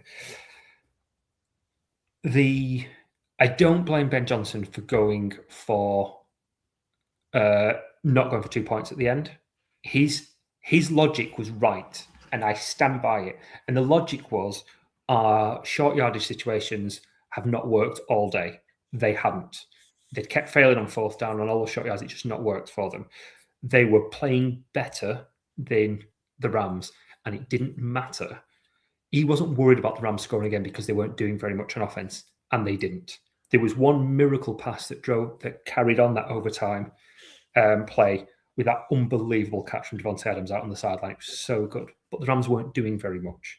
And the play call that he got that would have got them into field goal and game-winning territory, the play call was right because that section of the field was wide open. If DJ Moore had stopped a bit earlier and came across, that wasn't his route. So it had to be a heads-up play going, actually, I'm going to come back into that step. And there's a bit of a miscommunication. But I think the play call was right. It just didn't execute. I'm not going to blame Ben Johnson for that. And they would have won. They were 15 yards away from being in the championship game. These things happen. That pass. We said it last week after the 4th night against Green Bay. I said, that's the best pass I've ever seen until next week when Caleb does something ridiculous again. And lo and behold, every week, he ran backwards 15 plus. He started on the 14.5 yard line. He was at nearly the 50-yard line. Christ alive. And it was so to be on your back foot and to leap in the air. And some people are like, oh, it was desperation. It wasn't. He didn't throw that there by accident. That was, I know exactly where he is going to be because you practice, you know the timing. 1, 2, 3, 4, 5, 6, 7. So he knew he was going to be there in time for that. Like He signalled Cole Kmet at the start of the play. well, there you go. The thing is, like it wasn't receiver runs into the end zone, runs one way, runs another, waiting for Caleb Williams to throw the ball. It was I am here, and Caleb should have been stood still. Yeah. Being protected, waiting to do that throw, but he took the 3 seconds that he would have been stood still to go even further back. So he made the same throw. He just added 20 yards to it, which is insane because he was like, I know that I have to set my feet and he's going to be there. And I believe that he's going to win that matchup. And he did. And I swooned. And it's very rare that something like that genuinely gives me like butterflies. And I was like, God, like you could hear the Foo Fighters, like My Hero, as it was something's like 50 yards in the air. I think I saw the stat 52. That it was just that wonderful arc. He dropped it in the bucket. And that was it. Like it's game over. Don't care who wins. Like we all win from here. Yeah. What an absolute pass. The longest there needs red to zone be pass in history. there needs to be a nickname for it. That's the helmet catch, the one-handed catch, the this, the that, the Hail Murray. Like there needs to be a clever nickname so that we can generationally sit grandkids down and say, remember the 25-26 playoffs, and I saw Caleb Williams make that impossible throw. Absolute cinema. I would put, because NFL doing the rounds of the Caleb made the catch of the year 5 times this year. I would put Caleb's top 10 top 10 throws this year against the top 10 throws of any other NFL for their career. I would put these up against Mahomes' career top 10, Rodgers' career top 10, Marino's career top 10. Because if you think about, there's this one, there's the fourth night last week, which was ridiculous. There was that flea flicker to Luther Burden against the Cowboys. The one where it just went through everybody's hands to DJ Moore at the back of the end zone against the Browns. The game winner against the Packers to DJ Moore. It was just, if he can get the basic things right, and he still makes too many brain dead mistakes on some of those short and easy passes when he's not mastered his ultra instinct yet, as we talked about last week. Once he gets them, he's an MVP, Super Bowl winner, greatest player in the league. I think one of the ESPN hosts said, if Stafford retires this offseason, Caleb Williams is already the best quarterback in the NFC. I don't quite think he's there yet, but it's not a huge leap to get there at all. You got to remember as well, he is only in his first year with Ben Johnson. Yeah. Like this is only year 1 with Ben Johnson. We knew that, like he's already taken a leap in year 1 because we knew he had flashes, and that's all it had been previous to this was flashes. So Ben Johnson has unlocked something that can be harnessed and can be gotten better and done everything like that. And plus, the rest of the stuff's there. You've got the wide receiver 1. You've got the running backs. You've got the 2 tight ends that are both absolutely extraordinary. You've got the defense. What's next for the jump up? The offensive line. What the hell do you do in the draft here? And are we likely to lose any of the coaches? Or are we thinking that they're going to go, oh no, we've got something here. If we stay together, we could take it all next year. Or do they go, hey, we had a good go, but now I'm getting a head coach job somewhere? No, they won't. Eric Bieniemy's gone because he was the running backs coach. Oh, of course, yeah. Mind blank. Sean, who's the defensive coordinator? Saints. You'd know better than head us. coach from last season. Just having a mind blank. I can picture his flipping face. Dennis Allen. Where's he gone? Dennis Allen. Don't know where I got Sean from. Dennis okay. Allen. He's not getting another head coaching job. He's had 2 shots. He's not getting another head coaching job. The offensive coordinator is really, really young. The most he's been before as a tight end coordinator, and really is a Ben Johnson administrator. So he's not going anywhere. Their offensive line coach, who's been phenomenal, they've had 2 all-pro linemen this year, is Dan Ruchar. He came out of retirement to be the O-line coach. He's not going anywhere. The interesting thing will be some of the pieces. They can easily, it doesn't take much to restructure their offense, to restructure a few contracts and free up 88 million of cap, but they have still got some decisions to make. Nishan Wright's going to want a contract. Kevin Byard's out of contract. Tremaine Edmonds, Cole Kmet, DJ Moore, these are big ones that are on big money that might move. I don't think they will. I think while it's there, they'll just run it back as much as they can. We'll do a few restructures and just go D-line, D-line, D-line in the draft is all Do you think we'll do. Moore sticks around? Yeah. Yes, I do. Okay. What's interesting though, he wasn't there.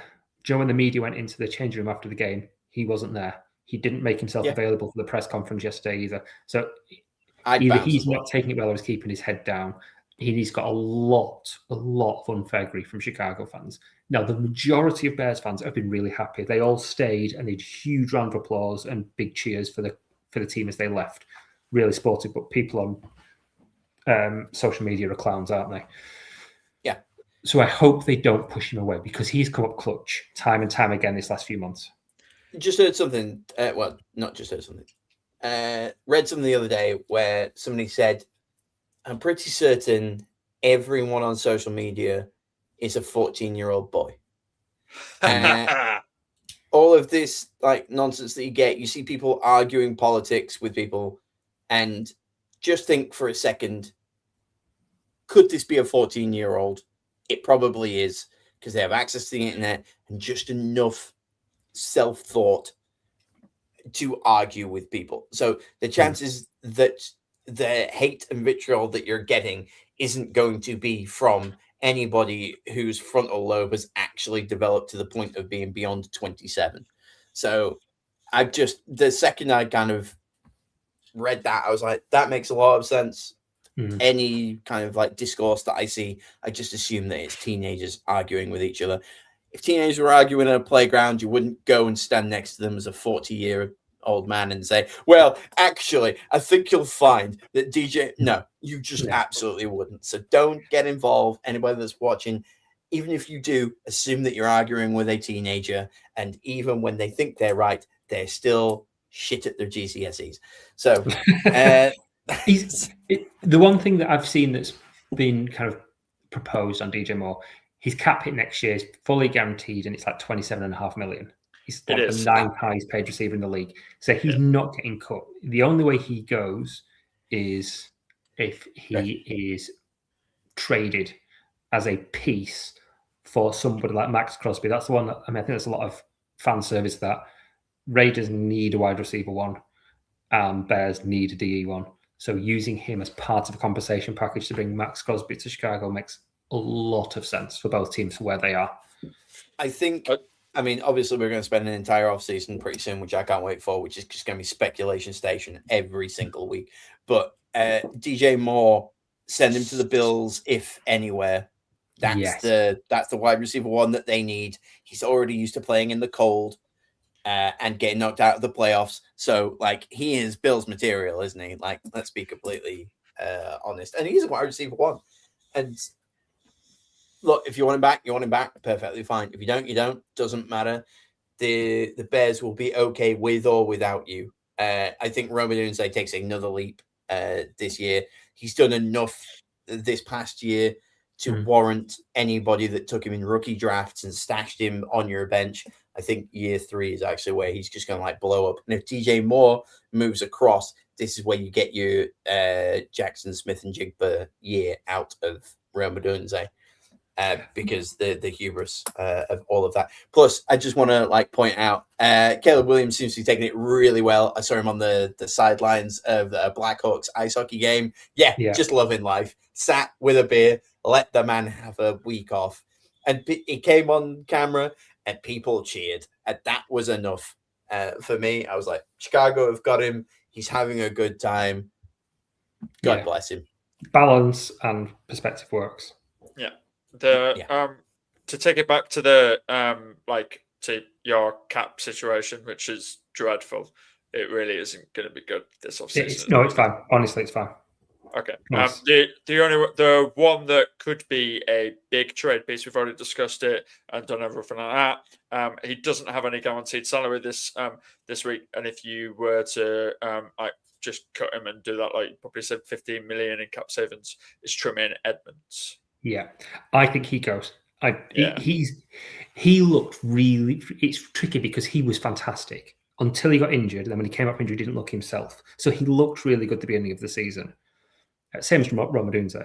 But I think he's going to be one of the obvious ones to go, and they'll go linebacker. Like I said, they're going to just go linebacker and defensive line pretty much everywhere, and then probably take another guard in the draft as well. And they might need to pick up another tackle because that Trapillo injury is really bad, and he might not be the same player when he comes back, which sucks. Did they pick up CJGJ for more than one season, or was it just until the end of this? End of this season. He's free agent.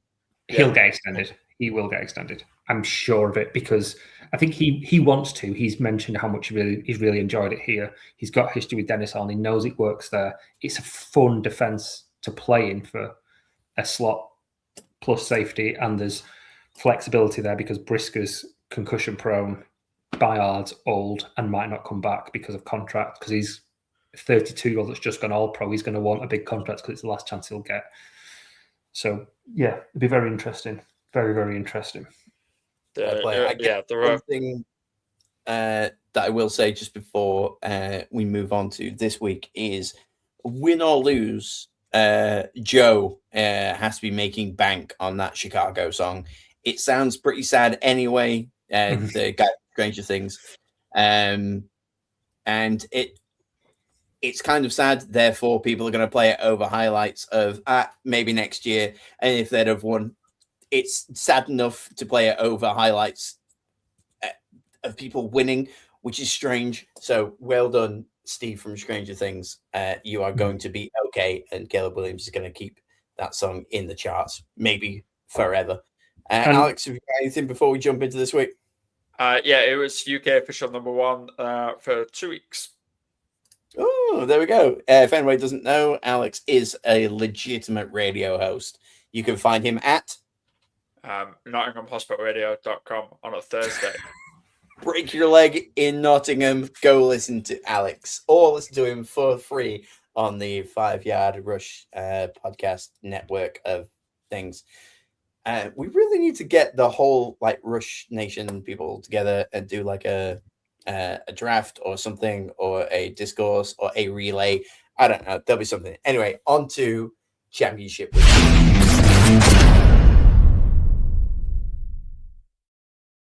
Just wanted to give it a buffer. To be fair, haven't been able to use any of my drops. I spent a lot of time on those.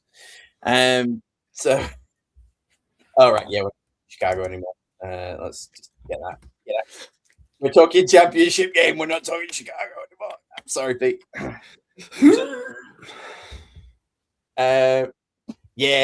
Let's just go ahead and bring up the matchups for this week. We've talked about it. Here and there throughout anyway, but New England Patriots at Mile High, the Denver Broncos, City Nation, obviously going to be coming out of that, and the LA Rams going to is it Soldier Field? Seahawks? Forgotten? No, Soldier Field, Chicago. Oh, of course it is. And then I'm back in Chicago. Go on. What's the Seahawks place called? Lumen Field. Oh, yeah. I should have remembered that because they had that gorgeous light show on the night where there were the Rivals gear and everyone. It was lit up like a Coldplay concert. Amazing. Absolutely incredible. So I guess we'll go with the boring one first. New England versus Denver. Honestly, I would have just handed this to the Broncos if it were Bo Nix, because again, I don't think the Patriots have particularly played a good team, and even now, even with Bo Nix, let's say, I don't think the Broncos can necessarily. Nobody looks at them as the number 1 seed the way that they looked at Kansas City last year. Everyone looks at the Broncos, even with Bo Nix, and says that's still doable. So the Patriots going into this, it probably would have been more 50-50. I think the predictor here that I'm looking at on ESPN is 58-41.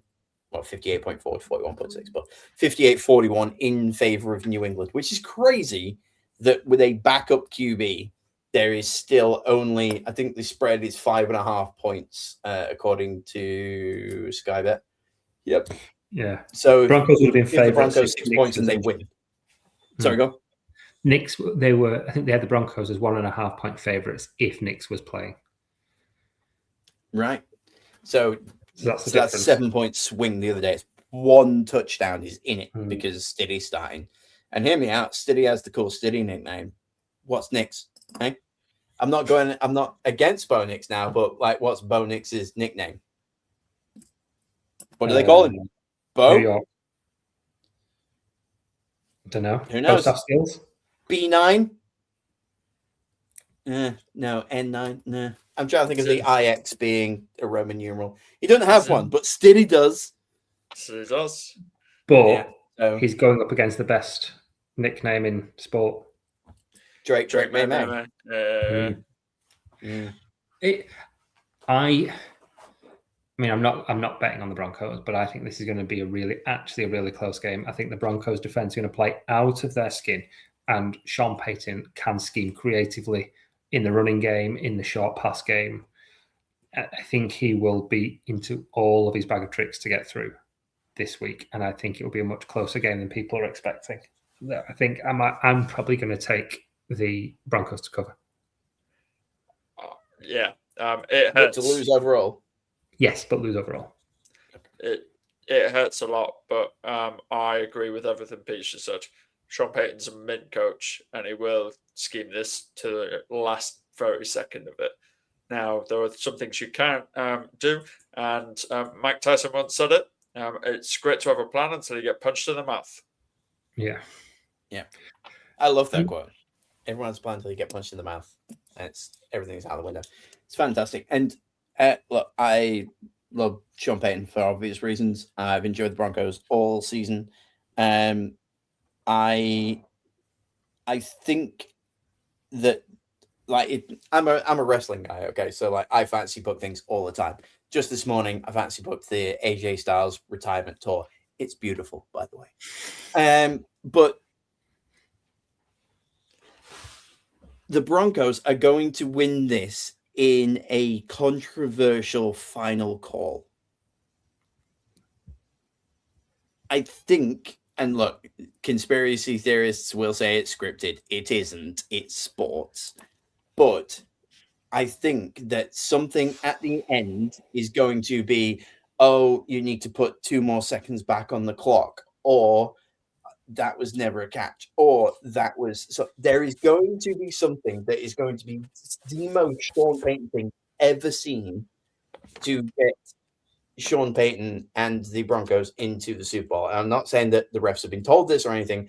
I can just see it being him chucking his toys out the pram, throwing a red flag, getting a call, whatever it is, and the Patriots getting screwed out of this.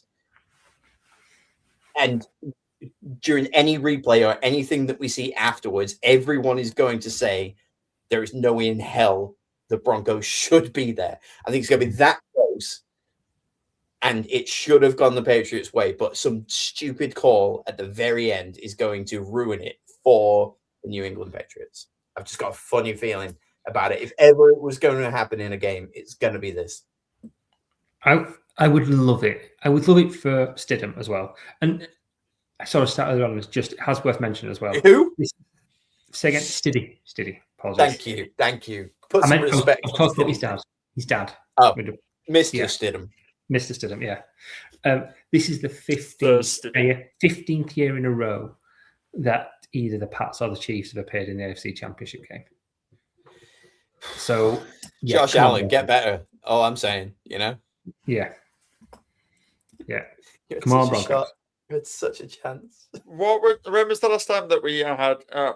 It's 10 years since the Broncos have been in the AFC title game. Yeah. Is it roughly the same since the Seahawks have been there? Yes, it's been a long time. Yeah. Did they win 24 Yeah, I don't think they've been in since. I don't think they've been in since. I don't recall and that was the first game I ever saw was that Pat Seahawks Super Bowl, and I've never pretty sure I've not seen the Seahawks in an NFC game. Since. Yeah, that 2000.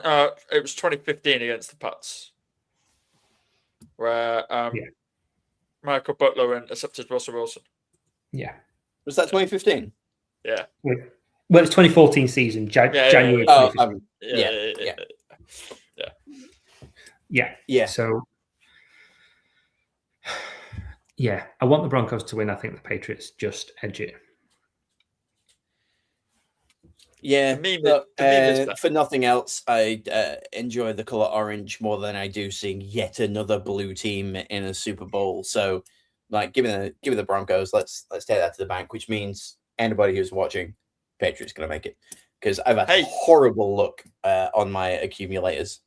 Hey, we're not the 9-year-old girl.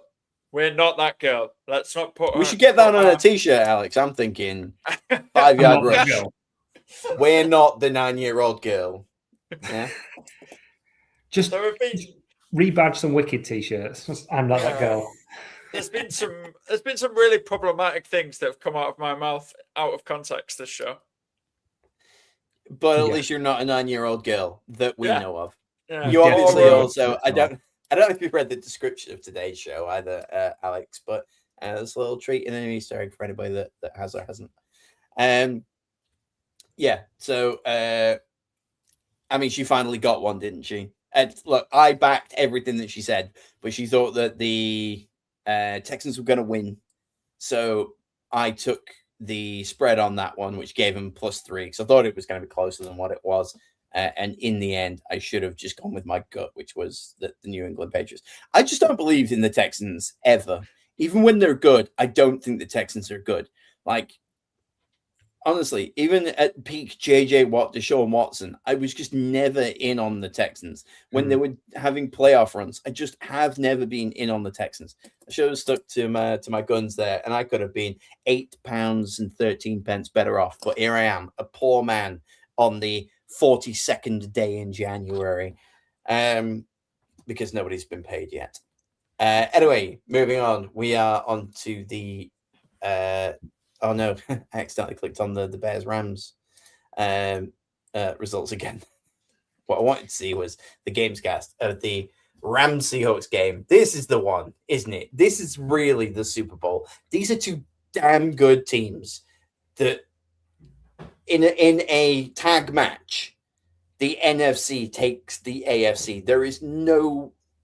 Both of these can take both of them individually, 2-on-1, don't care. The AFC has no chance in the Super Bowl this year. It's going to be hilariously bad. Unless either Matt Stafford's back returns or leaves, or Sam Darnold starts seeing the ghosts, which I think Darnold could if it weren't for the fact that he doesn't have to be on the field as often. I think when he was at the Vikings in the playoff game, he ended up being out there a lot. And then eventually the pressure gets, they just keep coming at you. They just keep coming at you. So then every little flick of the wrist, you're worried about things. Every time I look at the Seahawks on TV, Sam Darnold is sat on the bench warming his hands or looking at a Microsoft Surface Pro. I don't think I've seen him actually on the field. I'm not entirely certain he plays for them because he doesn't have the time to be out there seeing all of the ghosts. And I like the Rams. I think they're great. Since Aaron Donald left, I think that they are weaker as a whole. There isn't that one dominant, oh, God, look out for. But this, just either way, the point spread here is 1.5, similar to what the Patriots Broncos would have been with Bo Nix. Give whoever's got the +1.5, give it to them. Oh, sorry, it's 2.5. So give 2.5 points to the Rams. I would take the Rams on the spread. I think the Seahawks are going to win it. I'm Seahawks. I'm Seahawks all the way. I don't think the Rams this last couple of months are the team they were at the beginning of the season, and I believe that although the Rams' edge rushers are very, very good, I think the Seahawks have got enough, and I think the Seahawks win this, and I think this isn't as close as the AFC Championship game. I think they win by 10 points in this game. Because I just realised that we are at home as well for the Seahawks, and the 12th man is way back. Yeah, it makes a difference. And Stafford didn't look his usual self on Sunday night, and I don't know if he's still nursing that hand injury. They said they played it down, but they're going to, aren't they, to stop Austin Booker just trying to headbutt his knuckles. So yeah, I think it's the Seahawks. I think they win the lot. Hopefully with an interception at the goal line in the Super Bowl. The interesting thing is that, like, we've seen how to beat the Rams. The Bears just showed us. Mm.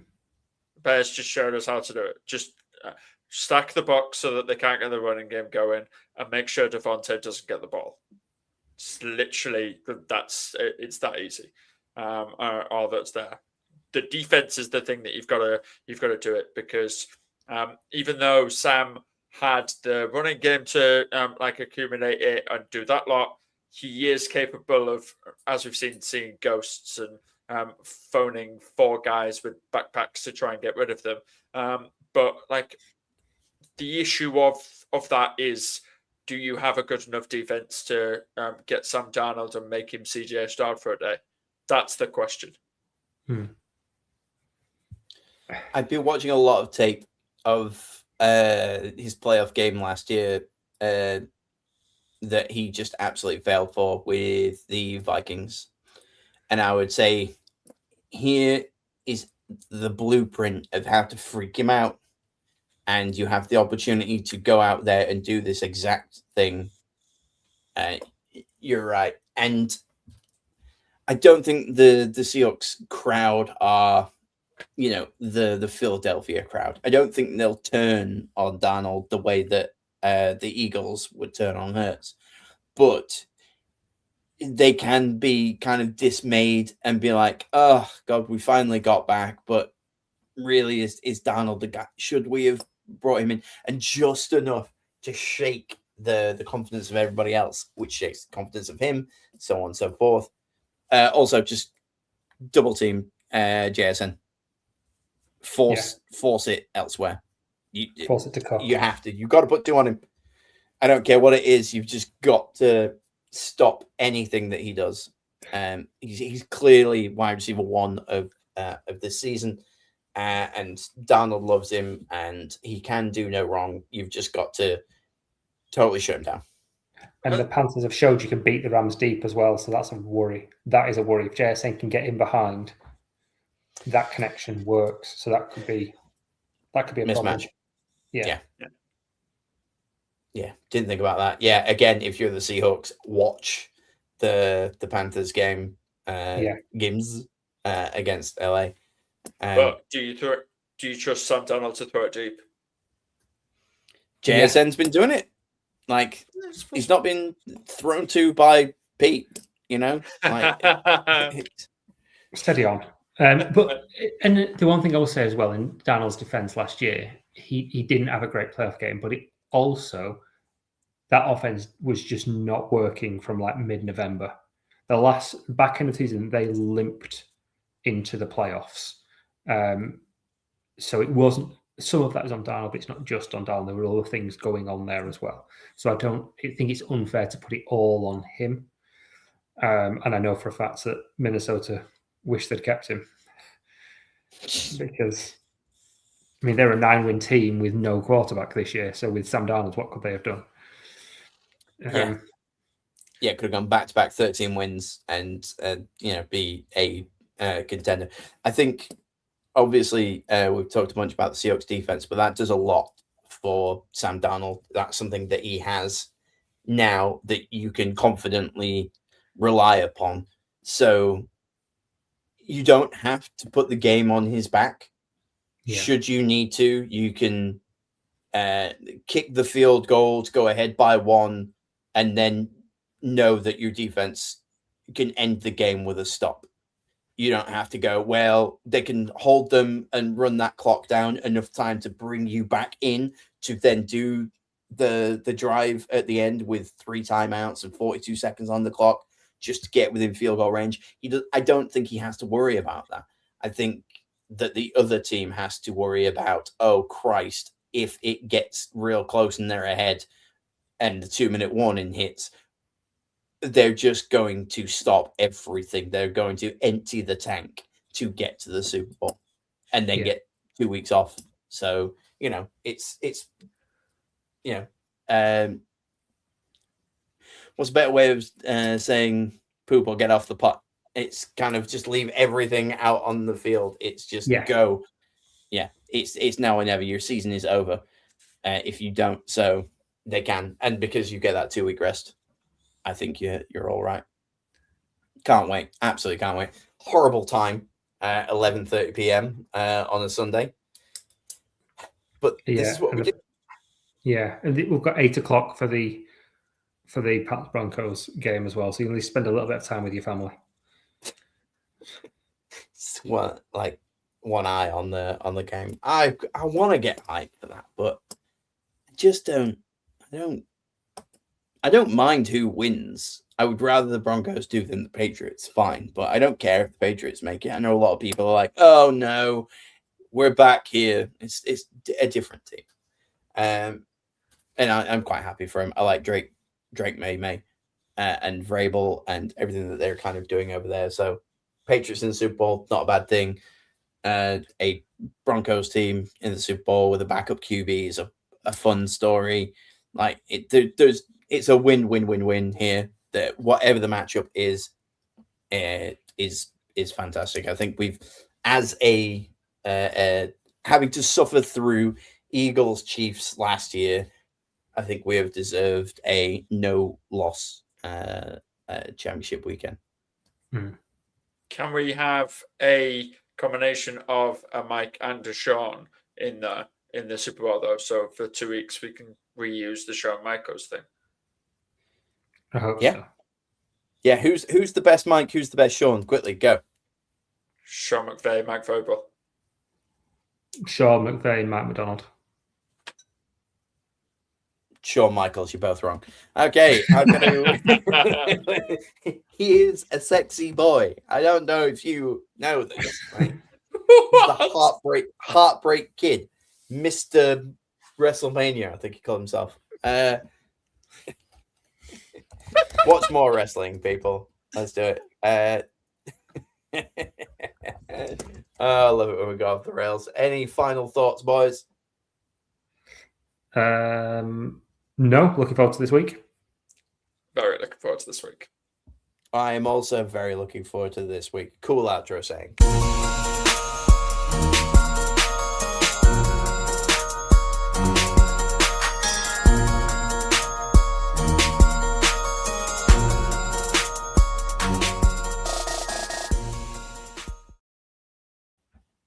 So Vinted's pretty cool. And I like to buy Reebok jerseys from there. And I picked up a white number 28, white and blue Jones jersey. And it got here. Right. It was cheap. It was like £21. Okay. And I was like, oh, cool, Jones. Don't know, don't care. Just like the style, like to wear them, easy breezy. I assumed that it was a Colts jersey. It is not. It's Cowboys. A 2007 Dallas Cowboys for 5 points to your house. Which Jones is this? Can I quickly Google it and then pretend I'm clever? And we can hear you typing, so go for it. I would never get it. I would never It's get a it. running back from the early 2000s. Felix. Alex, you are absolutely right. Felix Jones. Yeah, absolutely. Go on Vinted, buy some absolutely nobody wears them vintage NFL jerseys.